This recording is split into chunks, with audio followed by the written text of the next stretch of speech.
জুবিন গাৰ্গৰ মোবাইলটো সেইটো এই মুহূৰ্তত আটাইতকৈ ডাঙৰ প্ৰশ্ন ৰহস্য আছে সেই মোবাইলটো যদি আৰক্ষীৰ হাতত পৰে তেন্তে তদন্তৰ অন্যটা দিশলৈ যাব পাৰে কাৰণ ইতিমধ্যে কালি মুখ্যমন্ত্ৰী ডক্টৰ হিমন্ত বিশ্ব শৰ্মাই এটা কথা কৈছে যে সিঙ্গাপুৰত কি হৈছিল আমি তাৰ তদন্ত কৰিব নোৱাৰো তাৰ তদন্ত আমি কৰিব নোৱাৰো হেয়া সিঙ্গাপুৰ আৰক্ষীয়ে কৰিব বা সিঙ্গাপুৰৰ প্ৰশাসনে কৰিব আমি এটোৱে তদন্ত কৰিব পাৰিম যে গুৱাহাটীৰ পৰা তেখেতক কিবা ষড়যন্ত্ৰমূলকভাৱে কোনোবাই লৈ গৈছিল নেকি তেখেতক পৰিকল্পিতভাৱে সিঙ্গাপুৰলৈ লৈ যোৱা হৈছিল নেকি তাত তেখেতক নি পৰিকল্পিতভাৱে দুৰ্ঘটনা সংঘটিত কৰোৱা হৈছে নেকি এইবোৰ তদন্ত অসম আৰক্ষীয়ে কৰিব কিন্তু তাৰ মাজত প্ৰশ্ন উত্থাপন হৈছে জুবিনদাৰ মোবাইল ফোনটো কাৰ ওচৰত আছে স্ক্ৰিনশ্বট যি ভাইৰেল হৈছে কালিৰ দিনটো আমি দেখিছো তাত এটা কথা স্পষ্টভাৱে কোৱা হৈছে সন্দীপন গাৰ্গ জুবিন গাৰ্গৰ খুৰাকৰ লৰা সন্দীপন গাৰ্গৰ হাতত জুবিন গাৰ্গে মোবাইল ফোনটো ৰাখিব বিচাৰিছিল কিন্তু মোবাইল ফোনটো ৰাখিবলৈ নিদিলে আৰু স্ক্ৰিনশ্বটত থকা মতে মোবাইল ফোনটো শেষত সিদ্ধাৰ্থ শৰ্মাই লৈছিল সিদ্ধাৰ্থ শৰ্মাই কি কাৰণত জুবিন গাৰ্গৰ মেনেজাৰ যিজন অন্যতম এজন অভিযুক্ত বুলি ৰাইজে অভিযোগ উত্থাপন কৰিছে এই সমগ্ৰ ঘটনাটো ৰহস্যৰ আৱৰ্তত সোমাই পৰিছে আৰু কোৱা হৈছে যে এই পাৰ্টিটোৱে শেখৰজ্যোতি গোস্বামী সিদ্ধাৰ্থ শৰ্মা অভিমন্যু তালুকদাৰ যিজন হৈছে সিঙ্গাপুৰ আসাম এছ'চিয়েশ্যনৰ এজন ব্যক্তি আৰু লগতে সন্দীপন গাৰ্গ যিজন জুবিন গাৰ্গৰ লগত গৈছিল তেওঁলোকে জানি বুজি আচলতে আৰু এইটো য'ত জুবিন গাৰ্গৰ গৈ মৃত্যু হ'ল য'ত দুৰ্ঘটনা সংঘটিত হ'ল সেই স্থানখিনি খুব এটা ভাল স্থান নাছিল বহু দূৰত আছিল টাউনৰ পৰা মানে হস্পিটেলৰ পৰা বা দূৰত্ব যদি চাবলৈ যাওঁ 1.5 ঘণ্টাৰ ৰাস্তা বুলি কৈ থকা হৈছে আৰু এটি খুব কম খৰচৰ এইখিনি স্থান আচলতে সেই বিচু য'ত ইয়াত বুলি কোৱা হৈছে ইয়াত বুলি যিখিনি অঞ্চল আছে তালৈ জুবিন গাৰ্গক এটা ব্যক্তিগত পাৰ্টিলৈ লৈ যোৱা মানুহকিজনে আছিল সিদ্ধাৰ্থ শৰ্মা শেখৰজ্যোতি গোস্বামী আৰু অভিমন্যু তালুকদাৰ আৰু তেওঁলোকে সেই ভেনুটো ঠিক কৰিছিল এতিয়া ডাঙৰ কথা যে জুবিন গাৰ্গৰ মোবাইল ফোনটো জানি বুজি সিদ্ধাৰ্থ শৰ্মাই লুকুৱাই ৰাখিছে নেকি কাৰণ সেই মোবাইলটোত বহু তথ্য পোৱা যাব জুবিন গাৰ্গে কোনোবা নিজৰ ঘনিষ্ঠ ব্যক্তিক যদি কিবা মেছেজ কৰিছিল ইয়াত যদি জুবিন গাৰ্গে তাত কিবা অসুবিধা পাইছিল জুবিন গাৰ্গে যদি কিবা ষড়যন্ত্ৰৰ কথা গম পাইছিল সেই কাৰণে সেই মোবাইল ফোনটো লুকুৱাই ৰখা হৈছিল নেকি কি কাৰণত জুবিন গাৰ্গৰ লগত অহা ব্যক্তিক বা মুখ্যমন্ত্ৰীয়ে যিহেতু জুবিন গাৰ্গৰ নশ্বৰ দেহটো তাত সমজি লৈছিল সেই সময়ছোৱাত কি কাৰণত জুবিন গাৰ্গৰ মোবাইল ফোনটো অসম আৰক্ষী বা মুখ্যমন্ত্ৰীৰ হাতত দি দিয়া নহল সিদ্ধাৰ্থ শৰ্মাই কি কাৰণত জুবিন গাৰ্গৰ মোবাইল ফোনটো লৈ ৰাখিছে কাৰণ জুবিন গাৰ্গৰ টকা যে লুটিপুটি সিদ্ধাৰ্থ শৰ্মাই খালে সেইটো কথা ইতিমধ্যে স্পষ্ট হৈ পৰিছে কাৰণ যিজন জুবিন গাৰ্গৰ খাৰঘুলিত ঘৰে মাটিয়ে 5 কোটি ঘৰে মাটিয়ে কিনিবলৈ 5 কোটি টকা নাছিল যিজন ব্যক্তিয়ে কিন্তু তেওঁ যিটো দাম নিৰ্মাণ কৰিছিল আগতে শোজবোৰত কাৰণ 5 লাখ টকা 7 লাখ টকা জুবিনদাৰ শোৰ তেওঁৰ মাননি লয় আৰু সেই মতে জুবিন গাৰ্গে এটা দুটা তিনটা মাহতে জুবিন গাৰ্গে 5-6 কোটি টকা ঘটি লয় লগতে তেওঁ বাহিৰত শোজসমূহ আছে আৰু তেওঁৰ গান গোৱাবোৰ বেলেগ আৰু তাৰ পিছতো জুবিন গাৰ্গে কিন্তু গোটেই দীৰ্ঘদিনীয়া এই কেৰিয়াৰটোৰ পাছত 5 কোটি টকা এটা জুবিন গাৰ্গৰ হাতত নাছিল যি জুবিন গাৰ্গে হয়তো হোম লোন পাবলৈ তেওঁৰ যোগ্যতা নাছিল আৰু সেই কাৰণে তেওঁ ঘৰ কিনিব নোৱাৰি সেই সিনাৰ্জি এপাৰ্টমেণ্টৰ নিচিনা এটা 48টা পৰিয়ালে নিবাস কৰা এটা পাৰ গৰালৰ নিচিনা এটা ঘৰত 4 BHK এটা ফ্লেটত জুবিন গাৰ্গে এই জীৱনৰ শেষ কোভিডৰ পিছৰ সময়খিনি জুবিন গাৰ্গে কটাব লগা হ'ল তাৰ কাৰণে অন্যতম অভিযুক্ত এই সিদ্ধাৰ্থ শৰ্মা এণ্ড কোম্পানী এটা কথা হ'ল মোবাইল ফোনটো সিদ্ধাৰ্থ শৰ্মাৰ ওচৰত আছে সিদ্ধাৰ্থ শৰ্মা ক'ত আছে সেইটো এতিয়ালৈকে মানুহে নাজানে শেখৰজ্যোতি গোস্বামী প্ৰকৃততে কোনখন হোটেলত লুকাই আছে সেই কথা এতিয়ালৈকে কোনেও নাজানে সকলো ৰহস্যৰ আৱৰ্তত সোমাই পৰিছে মানুহে এটা কথাই বিচাৰিছে যে জুবিন গাৰ্গৰ মোবাইল ফোনটো লাগে জুবিনদাৰ মোবাইল ফোনটো খুলি চালেই বহু ৰহস্য ওলাই আহিব বহু কথা নজনা কথা গম পোৱা যাব জুবিন গাৰ্গক কাৰণ জুবিন গাৰ্গে দুজনমান অতি ঘনিষ্ঠ ব্যক্তিক জুবিন গাৰ্গে কৈছিল যে মোৰ সিঙ্গাপুৰলৈ যাবলৈ মন নাই মোৰ সিনেমাৰ ডাবিং আছে মোক শ্যামকানে বহুত কামুৰিছে মই উপায় নাপাই হৈ যাব লগা হৈছে এই ধৰণৰ মন্তব্য কিন্তু জুবিন গাৰ্গে কৰিছিল বুলি অভিযোগ উত্থাপন কৰিছে তেখেতৰ একেবাৰে কাখত থকা ঘনিষ্ঠ ব্যক্তি লগতে জুবিন গাৰ্গৰ খুব ওচৰৰ পৰা দুজনমান জুবিন গাৰ্গৰ ফেনে এটা কথাটো হ'ল তাত লৈ কোনে গৈছিল কোনে তেখেতক জুবিন গাৰ্গক ইমোশনালি ব্লেকমেইলিং কৰিছিল যে যাবই লাগিব আপুনি নগলে নৰ্থ ইষ্ট ফেষ্টিভেল নহয় আৰু এইটো কথা শ্যামকানু মহন্তে আগৰ পৰাই কৰি আহিছে জুবিন গাৰ্গ নোহোৱাকৈ তেওঁ ৰঙালী ফেষ্টিভেল পাতিবলৈও তেওঁৰ খা নাই তেওঁৰ নৰ্থ ইষ্ট ফেষ্টিভেল পাতিবলৈও তেওঁৰ খা নাই আৰু এইবাৰো অনুৰ্ঘটনা সংঘটিত কৰিলে যোৱাবাৰ ৰঙালীত আমি দেখিছিলোঁ হুৰাৰ লাগীত মাতাল হৈ জুবিন গাৰ্গে কি কাৰণত গৈ সেই গেটখনত গুৰিয়াব লগা হৈছিল খানাপাৰাত পিছদিনাখন সব নাটক কৰি দিলে শ্যামকানু মহন্তই এই যি ৰৈ ৰৈ বিনালেখনৰ তেওঁলোকে প্ৰমোচন কৰিবলৈ গ'ল কিন্তু সেই ঘটনা তাতেই ঢাক খাই গৈছিল আৰু এই সিদ্ধাৰ্থ শৰ্মা আৰু তেওঁৰ লগত থকা জুবিন গাৰ্গৰ আশে-পাশে থকা টুপি পিনি থাকে যে মেনেজাৰজন এজন সিকিউৰিটি আছে মানুহক মানুহ বুলি গণ্য নকৰে গটিয়াই দিয়ে সেইবোৰ মানুহে জুবিন গাৰ্গক বচাবলৈ তাত আছো বুলি কৈছিল, কিন্তু সেইবোৰ মানুহে নি পেলাই জুবিন গাৰ্গক বিদেশত মাৰি পেলালে বুলি অভিযোগ উত্থাপন কৰিছে সিদ্ধাৰ্থ শৰ্মা, যিজনে কণ কণ শিশুবোৰে, নিষ্পাপ শিশুবোৰে এইজন খেয়ালি মনৰ জুবিনক যেতিয়া ওচৰৰ পৰা চাবলৈ গৈছিল তেওঁ গতিয়াই দিছিল, কিন্তু সেই শিশুসকলে জুবিন গাৰ্গক কোনোদিন অনিষ্ট কৰা নাছিল, অনিষ্ট কৰিলে এইজন সিদ্ধাৰ্থ শৰ্মাই। এতিয়া প্ৰশ্ন উত্থাপন হৈছে যে সিদ্ধাৰ্থ শৰ্মাই জুবিন গাৰ্গৰ মোবাইল ফোনটো লুকুৱাই ৰাখিছে, থৈ দিছে নিজৰ হাতত, কিন্তু পৰিয়ালৰ হাতত গতাই দিব লাগিছিল, নালাগে অসম আৰক্ষীৰ হাতত গতাই দিবৰ কাৰণে মোবাইল ফোনটো গৰিমা শইকীয়া গাৰ্গলৈ পঠিয়াই দিব লাগিছিল, মোবাইল ফোনটো মুখ্যমন্ত্ৰী ডক্টৰ হিমন্ত বিশ্ব শৰ্মাৰ হাতত গতাই দিব লাগিছিল, যদিহে সেই মোবাইল ফোনটোৰ ভিতৰত কোনো ৰহস্য নাই। জানো সকলোৱে জানে যে সেই মোবাইল ফোনটো পাই গ'লেই সকলো পানীৰ দৰে পৰিষ্কাৰ হৈ যাব, আৰু তাত কি হৈছিল, টকাৰ লেনদেন, তাত কাৰোবাৰ লগত জুবিন গাৰ্গৰ কাজিয়া হৈছিল নেকি, মতানৈক্য হৈছিল নেকি, কাৰণ ৰঙালীত যেতিয়া কাজিয়া হৈছে ডাঙৰ কথা, ৰঙালী ফেষ্টিভেলত জুবিন গাৰ্গৰ কাজিয়া হৈছিল, সুৰাৰ লাগীত মাতাল হৈ জুবিন গাৰ্গ কাৰোবাৰ ওপৰত খৰ্গগ্ৰস্ত হৈছিল, আৰু সেইকাৰণে জুবিন গাৰ্গে গৈ খানাপাৰাৰ সেই ফিল্ডখনত এণ্ট্ৰি গেটটোত এটা গুৰ মাৰিছিল, আৰু সেই ভিডিঅ' ভাইৰেল হৈছিল। আমি এই জুবিন গাৰ্গক সমালোচনা কৰিছিলোঁ যে কৈছিলোঁ অত্যাধিক সুৰাপান কৰিব নালাগে, কিন্তু কাজিয়া ভিতৰুৱাকৈ হৈছিল, আৰু সেই কাজিয়া যে পুনৰ ছিংগাপুৰত হোৱা নাই তাৰ নুই কৰিব নোৱাৰি, ৰহস্য আছে, যিহেতু ৰহস্যৰ মাজত সোমাই পৰিছে, সকলো অনুৰাগীয়ে সেইবোৰ কথা জানিব বিচাৰে। জুবিন গাৰ্গৰ মোবাইল ফোনটো অতি শীঘ্ৰেই সিদ্ধাৰ্থ শৰ্মাৰ পৰা জব্দ কৰিব লাগে, সেই কথা আমি দাবী জনাইছোঁ, সমগ্ৰ অসমবাসীয়ে দাবী জনাইছে। মোৰ এই লাইভটোতে যথেষ্ট জুবিন অনুৰাগীয়ে কমেণ্ট কৰিছে যে হয় জুবিন গাৰ্গৰ মোবাইল ফোনটো ক'ত আছে CBI তদন্ত কৰক, এতিয়ালৈকে কিয় একো একশ্যন লোৱা হোৱা নাই। আকাশ অনুৰাগে মন্তব্য কৰিছে, সাদ্দাম হুছেইনে মন্তব্য কৰিছে CIB তদন্ত হ'ব লাগে, CNB অধিকাৰীয়েও তদন্ত কৰিছে, উচিত বিচাৰ হ'ব লাগে, কাৰণ মোবাইল ফোনটো লুকুৱাই ৰখা হৈছে। জুবিন গাৰ্গৰ মোবাইল ফোনটো যদি নাপায় বহু ৰহস্য হৈ থাকি যাব, এনে বহু ৰহস্যৰ উদ্ঘাটন নহ'ব, কাৰণ জুবিন গাৰ্গৰ লগত বিগত 10-15 বছৰ ধৰি কেনেকুৱা লুণ্ঠনতা চলি আছিল, জুবিন গাৰ্গৰ মোবাইল ফোনটো চালে হয়তো ওলাই পৰিব। জুবিন গাৰ্গে হয়তো খুব ভিতৰুৱা ব্যক্তিৰ লগত এইবোৰ কথা আক্ষেপ কৰিছিল, সেই আক্ষেপসমূহ জুবিন গাৰ্গৰ সেই মোবাইলটো বিচাৰিলে ফৰেন্সিকে যদি জুবিন গাৰ্গৰ মোবাইলটো লয়, CIDয়ে যদি যিহেতু তদন্ত কৰিব বুলি মুখ্যমন্ত্ৰী ডাঙৰীয়াই কৈছে, CIDয়ে যদি সেই মোবাইলটো হাতত পৰে তেন্তে কিন্তু বহু কথা ওলাই পৰিব, কাৰণ এই সিদ্ধাৰ্থ মিত্তাল এই যি বহিৰাগত যিটো এটা বেপাৰী গোষ্ঠী জুবিন গাৰ্গৰ লগ লাগিছিল, কাৰণ এইটো দুখৰ কথা দেই, আমাৰ প্ৰাণৰ শিল্পী হীৰাৰ টুকুৰা জুবিন গাৰ্গক লৈ অনা অসমীয়া মানুহে বেপাৰ কৰিলে, 30 কোটি টকাৰ তেওঁলোকে হোটেল নিৰ্মাণ কৰিলে ৰয়েল গ্লোবেল ইউনিভাৰ্চিটিৰ নিচিনা একদম এটা মেইন পইণ্টত য'ত ISBT আছে,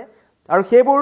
এনেকুৱা বেপাৰী মানুহৰ চকুত তেওঁলোকৰ আছিল, খেন চকু আছিল, আৰু তেওঁলোকে জানে যে অসমত আটাইতকৈ টকা লুটিব পৰা মানুহজনেই হৈছে জুবিন গাৰ্গ, যিজনৰ কাষত থাকিলে এনেই টকা আহিব, তেওঁক মেনেজ কৰি থাকিলে হ'ল, অনুৰাগীসকলক ওচৰলৈ আহিবলৈ নিদিয়া হ'ল। জুবিন গাৰ্গৰ যিসকল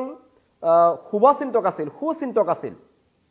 সেইসকলক জুবিন গাৰ্গৰ পৰা আঁতৰাই দিয়া হ'ল, আৰু জুবিন গাৰ্গক এখন মিছা পৃথিৱী দেখুওৱা হ'ল, যাতে সেই মানুহবোৰৰ পৰা জুবিন গাৰ্গৰ দূৰত্বটো বাঢ়ি আহে।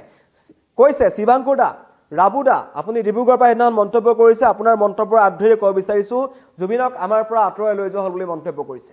বহু জুবিন গাৰ্গৰ পুৰণা যি সতীৰ্থ আছে, যিসকলে জুবিন গাৰ্গৰ লগত বাদ্যযন্ত্ৰ সংগীত কৰিছিল, শান্তনু দাহঁতে ক'ব এইবোৰ কথা, লগতে বাবলু দাহঁতে ক'ব যে জুবিন গাৰ্গৰ লগত কোন কোন দালাল আছিল সেই সকলো পোহৰলৈ আহিব, কিন্তু সেই মোবাইল ফোনটো পাব লাগিব। মোবাইল ফোনটো কি কাৰণত আগতীয়াকৈ সন্দীপন গাৰ্গৰ হাতত নিদি সিদ্ধাৰ্থ শৰ্মাই লৈ ল'লে, নিজৰ তেজৰ সম্পৰ্ক থকা ভাতৃজনৰ হাতত মোবাইল ফোনটো নিদি কি কাৰণত সিদ্ধাৰ্থ শৰ্মাই লৈ ল'লে সেইটো ৰহস্যৰ কথা। আৰু এতিয়াও কোৱা হৈছে যে ভাইৰেল স্ক্ৰীনশ্বটটোত প্ৰকাশ পোৱা মতে জুবিন গাৰ্গৰ ৰহস্যময়ী মেনেজাৰ সিদ্ধাৰ্থ শৰ্মাই ৰাখি থৈছে মোবাইল ফোনটো, কি কাৰণত ৰাখি থ'লে সেইটো এটা ডাঙৰ কথা। আৰু হয় তাত ৰাখি থ'ব পাৰে যিহেতু তেওঁৰ মেনেজাৰ হয়, কিন্তু মানুহজনৰ যেতিয়া মৃত্যু হ'ল, মানুহজনৰ নশ্বৰদে যেতিয়া ছিংগাপুৰ প্ৰশাসনে ভাৰতীয় মানুহক গতাই দিলে, সিদ্ধাৰ্থ শৰ্মাকে গতাই দিছে, কাৰণ কফিনটোত এড্ৰেছটোত সিদ্ধাৰ্থ শৰ্মাৰ হাততেই গতাই লিখি দিয়া হৈছে তথ্যমতে। আৰু দিল্লীত যেতিয়া আহি পেলাই বিমানখন নামিছে তেতিয়াও আমি সিদ্ধাৰ্থ শৰ্মাক এই ঘৰিয়ালৰ চকু পানী টুকি টুকি এয়াৰপৰ্টৰ পৰা ওলাই যোৱা আমি দেখা পাইছোঁ। আৰু তাৰ পাছত অতি ৰহস্যজনকভাৱে অন্তৰ্ধান হৈ গ'ল এজন সিদ্ধাৰ্থ শৰ্মা, কাৰণ সিদ্ধাৰ্থ শৰ্মাৰ অসম কানেকশ্যন ইমান বেছি নাই, অসমৰ পৰা গুচি গ'লেও তাৰ ক'বলগীয়া নাই, কাৰণ লুটি পুটি ইতিমধ্যেই কোটি কোটি টকা লুটিছে, আৰু এতিয়া লুটি তেওঁৰ পৰিয়ালো ইতিমধ্যেই গুৱাহাটী এৰি গৈছে বুলি কালি জানিব পৰা গৈছে। সেইকাৰণে তেওঁলোকে গম পাইছে, আৰু এতিয়াও ভয়ত জুবিন গাৰ্গৰ মোবাইল ফোনটো লুকুৱাই ৰাখিছে এজন সিদ্ধাৰ্থ শৰ্মাই অনুৰাগীসকলৰ দাবী জুবিন দাৰ মোবাইল ফোনটো লাগে জুবিন দাৰ মোবাইল ফোনটো যেতিয়া ওলাই যাব তাত বহু কথা পোহৰলৈ আহি যাব যদিহে জুবিন গাৰ্গে সঁচাকৈ ছিংগাপুৰলৈ যাব বিচৰা নাছিল সেই কথাও ওলাই যাব কাৰণ জুবিন গাৰ্গে যেতিয়া দুজন ব্যক্তিৰ আগত কৈছে ইতিমধ্যে দুজন ব্যক্তিৰ মন্তব্য আমাৰ হাতত আহি পৰিছে প্ৰথম দিনাখনে এজন জুবিন অনুৰাগীয়ে সিনাৰ্জি এপইণ্টমেণ্টৰ পৰা ক'লে যে মই আজি এটা কথা কম দাদা নাই কিন্তু এইটো কথা কম যে জুবিন দাই যোৱা আগদিনাখন কৈছিল মোৰ একদম যাবলৈ মন নাই ছিংগাপুৰলৈ কাৰণ মোৰ ডাবিং চলি আছে কিন্তু এই শ্যামকানে মোক বহুত কামুৰিছে মই নগলে হি সুইচাইড কৰি দিম বুলি কৈছে মই উপায় নাই মই যাব লাগিব এই ধৰণৰ মন্তব্য অনুৰাগীয়ে কৰিছিল তাৰ পিছত পুনৰ জুবিন গাৰ্গৰ একালৰ সতীৰ্থ জুবিন গাৰ্গৰ লগত থকা এজনে মন্তব্য কৰিলে যে সঁচাকৈ জুবিন গাৰ্গে বাধ্যত পৰিহে ছিংগাপুৰলৈ যাব ওলাইছিল আৰু তাৰ পিছত এই দুৰ্ঘটনাটো সংঘটিত হ'ল আৰু জুবিন গাৰ্গৰ মৃত্যুৰ পাছত কালি শ্যামকানু মহন্তই মন্তব্য কৰিছে যে নহয় জুবিন গাৰ্গে নিজেই ছিংগাপুৰলৈ যাব বিচাৰিছিল বিশ্ৰাম ল'ব বিচাৰিছিল আমি জুবিনক এখন হোটেল ঠিক কৰি দিছিলোঁ যিখনৰ ফটো নিউজ 18ত ইতিমধ্যে আহি পৰিছিল এটা অতি হাঁহি উঠা কথা জুবিন গাৰ্গে বিদেশ ভ্ৰমণ কৰিবলৈ হ'লে এই শ্যামকানু মহন্তৰ নিচিনা এজন ব্যৱসায়ী হাতত ধৰি জুবিন গাৰ্গ নাযায় জুবিন গাৰ্গ যাবলৈ হ'লে নিজেই যাব জুবিন গাৰ্গ আগতেও গৈছে জুবিন গাৰ্গে শ্বুটিং কৰিবলৈ মাজে মাজে বাহিৰলৈ গৈ থাকে কিন্তু এই যে শ্যামকানু মহন্ততে আধা ঘণ্টাৰ পিছত এঘণ্টাৰ পিছত যিবোৰ নিজৰ নিজৰ মন্তব্য সলনি কৰি আছে ষ্টেটমেণ্ট দি আছে বিবৃতি দি আছে যে মই জুবিন গাৰ্গৰ যেতিয়া দুৰ্ঘটনাটো সংঘটিত হ'ল মই ব্যৱসায়িক সামিট এখনত ব্যস্ত আছিলোঁ কোন খতে এজন অসমীয়া হিচাপে আমাৰ হিয়াৰ আমঠু হীৰাৰ টুকুৰাজনৰ নচৰ দেহটো হস্পিটেলৰ মৰ্গত পৰি থকাৰ পিছত কেনেকৈ এজন অসমীয়া মানুহে নিজৰ বিজনেছ সামিটখন কণ্টিনিউ কৰি থাকিব পাৰে সেইজনে হৈছে শ্যামকানু মহন্ত আৰু লগতে এই সিদ্ধাৰ্থ শৰ্মাহঁতেও যিজন ব্যক্তিক এনি টাইম কাষত ধৰি থাকে যিজনৰ আত্মা বুলি কয় আচলতে নিজৰ ছাঁটোৰ দৰে থাকো বুলি কয় সেইজন ব্যক্তিৰ মৃতদেহটো ৰাখি কি কাৰণত অসমবাসী ৰাইজক কাৰণ 3 কোটি অসমবাসীয়ে এই প্ৰশ্নটোৰ উত্তৰ বিচাৰিব যে আমাৰ হিয়াৰ আমঠু জুবিন গাৰ্গক তোমালোকে ঠিকালৈ ৰখা নাছিলা যদি মৃত্যু হৈছে দুৰ্ঘটনা স্বাভাৱিক দুৰ্ঘটনা যদি হয় তেন্তে লগালগ খবৰ দিব লাগিছিল অসমবাসীয়ে এই আক্ষেপবোৰ জীৱনত ৰাখিবলগীয়া নহলতেন মানুহজন গুচি গ'ল কিন্তু প্ৰত্যেকজন মানুহৰ মনত এটা আক্ষেপ আছে যে জুবিন দাৰ আচলতে মৃত্যু হ'ল কেনেকৈ কোনোৱে এই কথা বিশ্বাস কৰিব নোৱাৰে আৰু ৰহস্য হৈয়ে থাকিব কিন্তু এই ৰহস্যৰ আৰত কোন কোন ব্যক্তি আছে সেই কথাটো উলিয়াবৰ কাৰণে অসম আৰক্ষীয়ে যদি তদন্ত কৰে মুখ্যমন্ত্ৰীয়ে কোৱাৰ নিচিনাকৈ তেন্তে এই জুবিন গাৰ্গৰ মোবাইল ফোনটো সিদ্ধাৰ্থ শৰ্মাৰ হাতৰ পৰা অতি শীঘ্ৰে আনিব লাগে আৰু যিমান দূৰ গম পাইছো সিদ্ধাৰ্থ শৰ্মা আৰু শেখৰ জ্যোতি গোস্বামী দিল্লীৰ এখন হোটেলত বহি আছে এতিয়াও বিশেষ সূত্ৰৰ মতে এই কথা গম পাইছো আৰু আমি যেটা গম পাইছো অসম আৰক্ষীয়ে বেছি গম পাব আৰু জুবিন গাৰ্গৰ অনুৰাগী সকলো এই কথা গম পায় যে তেওঁলোক কোন কোন হোটেলত সোমাই বহি আছে তেওঁলোকক অতি শীঘ্ৰে অসমলৈ আনক আমি জুবিন গাৰ্গৰ সেই মোবাইল ফোনটো অসম আৰক্ষীয়ে ফৰেনচিকৰ দলে লক তন্নতন্নকৈ পৰীক্ষা কৰক তালৈ যোৱাৰ আগৰ দুদিনৰ আগৰ পৰা শ্যামকানু মহন্তৰ ফোন কলৰ ৰেকৰ্ডিঙৰ পৰা আৰম্ভ কৰি জুবিন গাৰ্গে কোন কোন মানুহৰ লগত কথা পাতিছে জুবিন গাৰ্গৰ যাবলৈ মন আছিল নে নাছিল জুবিন গাৰ্গক কি লোভ দিনিয়া হৈছিল জুবিন গাৰ্গক কিছুমান অন্য ধৰণৰ লোভো দিয়া হয় সেয়াও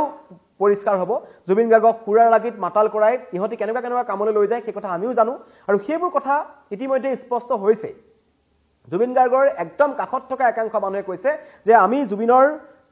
অধপতন চাব নোৱাৰি আমি জুবিন গাৰ্গৰ কাষৰ পৰা এটা সময়ত গুচি আহিছিলোঁ কাৰণ অধপতনলৈ নিয়া মানুহবোৰে আছিল এই শেখৰ জ্যোতি গোস্বামী সিদ্ধাৰ্থ শৰ্মা আৰু এনেকুৱা কিছুমান মানুহ তদন্তৰ আওতালৈ আহিব লাগে সন্দীপন গাৰ্গু আমি বিচাৰিম এই কথা আৰু লগতে অভিমন্যু তালুকদাৰ যিজন ছিংগাপুৰ অসম এছ'চিয়েশ্যনৰ এজন অন্যতম সদস্য যিজনে এই ভেনুটো ঠিক কৰিছিল যিজনৰ লগত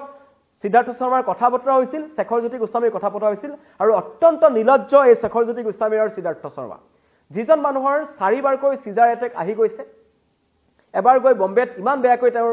বম্বেত লকডাউনৰ সময়ত তেখেত আবদ্ধ হৈ থাকিব লগা হ'ল পাহৰি গৈছিল কিছুমান কথা জুবিন গাৰ্গে আৰু ব্যক্তিগতভাৱে কিছুমান কথা তেখেতে পাহৰি গৈছিল কিবা কিবি মিউজিক কৰিছিল সকলো পাহৰি গৈছিল তাৰ পাছত ডিব্ৰুগড়ত এবাৰ পৰিলে জোনালী ষ্টুডিঅ'ত এবাৰ পৰিলে এবাৰ ঘৰত পৰিছে হেউতেকৈ 2 মাহ আগত তেখেত অসুস্থ হৈছিল তাৰ পিছতো তেওঁৰ কাষত থকা মেনেজাৰ অত্যন্ত বিশ্বাসী বুলি জনা শেখৰ জ্যোতি গোস্বামীহঁতে কিন্তু নিজেই তেখেতক সাগৰ পাৰলৈ লৈ গৈছিল আৰু তাত জুবিন গাৰ্গে পানীত নানাব বুলি কোৱাৰ পাছতো তেওঁলোকে পানীত নমাইছিল সেয়া ভিডিঅ' মই কোৱা কথা নহয় ভিডিঅ'ত ভাইৰেল হৈছে জুবিন দাই নিজে কৈছে মোৰ নামিবলৈ মন নাই তেতিয়া শেখৰ আৰু সিদ্ধাৰ্থে কৈছে একো নাই নামক আৰু এটাই পিছফালৰ পৰা কৈছে যে গটিয়াই দিও নেকি এনেকুৱা ধৰণৰ মন্তব্য কৰিছে আৰু দ্বিতীয়বাৰ জুবিন গাৰ্গ যেতিয়া নামি গৈছিল তেতিয়া জুবিন গাৰ্গৰ লাইভ জেকেটটো খুলি দিয়া হৈছিল আৰু বেকগ্ৰাউণ্ডৰ পৰা যোনটো মন্তব্য আহি আছে সেয়া কাৰ মাত এতিয়ালৈকে ধৰিব পৰা হোৱা নাই কিন্তু এই 4জনৰ মাজৰে কোনোবা এজনৰ মাত হ'ব আৰক্ষীয়ে তদন্ত কৰক সমগ্ৰ অসমবাসীয়ে এই ঘটনাৰ তদন্ত বিচাৰে আৰু স্ক্ৰিনশ্বটৰ যিটো কন্ট্ৰভাৰ্সি কালিৰ পৰা ষ্টাৰ্ট হৈছে তাৰ পৰা এটা কথা গম পোৱা যায় যে জুবিন গাৰ্গৰ এই মৃত্যু কিন্তু স্বাভাৱিক মৃত্যু নহয় এই মৃত্যুৱে বহু ৰহস্য আছে জুবিন গাৰ্গ আমাৰ সম্পদ, আমাৰ হীৰা, নিঃশব্দ হৈ যে আহিলে কালি, মনে মনে যে আহিলে, এইটো মনে মনে আহিবলগীয়া মানুহ জুবিন গাৰ্গ নাছিল। জুবিন গাৰ্গে মনে মনে আহিবলগীয়া মানুহ নাছিল, মনে মনে জুবিন গাৰ্গ নাছিল। আমি ক'বলৈ বাধ্য হৈছিলোঁ জুবিন গাৰ্গ সংযম হ'ব লাগে, কাৰণ ইমানেই কথা কৈছিল এজন জুবিন গাৰ্গে। কিন্তু কালি শুই আহিছে, মনে মনে আহিছে, আৰু এই কথা কোনোৱে মানি ল'ব পৰা নাই। এটা দাবী যে জুবিন গাৰ্গৰ মোবাইল ফোনটো আনক, সিদ্ধাৰ্থ শৰ্মাক এৰেষ্ট কৰক, আৰু জুবিন গাৰ্গৰ মোবাইল ফোনটো খুলি চালেই হাজাৰ হাজাৰ ৰহস্য স্পষ্ট হৈ পৰিব, পানীৰ দৰে স্পষ্ট হৈ পৰিব, কেনেকৈ জুবিন গাৰ্গক ব্যৱহাৰ কৰিছিল একাংশ ব্যৱসায়ী, একাংশ বেপাৰী, সিদ্ধাৰ্থ শৰ্মা, লগতে শেখৰ জ্যোতি গোস্বামীৰ দৰে একাংশ জুবিন গাৰ্গৰ কাষত থকা অত্যন্ত বিশ্বাসী বুলি জনা একাংশ ব্যক্তিয়ে। মোবাইল ফোনটো লাগে জুবিন গাৰ্গৰ, আৰু এতিয়াও জুবিন গাৰ্গৰ মোবাইল ফোনটো মেনেজাৰ সিদ্ধাৰ্থ শৰ্মাৰ হাততে আছে।